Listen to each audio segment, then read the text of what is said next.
Sejak tanggal 1 Juli tahun 2024, BPJS Kesehatan telah resmi digunakan sebagai salah satu syarat dalam proses perpanjangan SIM atau Surat Izin Mengemudi.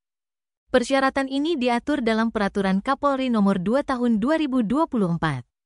Hal ini sebagai implementasi Instruksi Presiden Nomor 1 Tahun 2022 tentang optimalisasi pelaksanaan program JKNKIS yang melibatkan beberapa lembaga.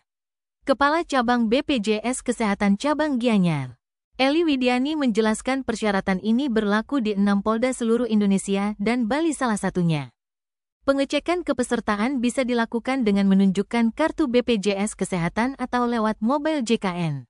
Bisa dilakukan oleh masyarakat itu sendiri, bisa juga dibantu oleh petugas kepolisian. Sedangkan bagi peserta BPJS Kesehatan yang kedapatan menunggak, akan diedukasi untuk melakukan pembayaran. Persyaratan ini, kata Eli, merupakan bagian dari wujud nyata perhatian pemerintah mengingatkan masyarakat.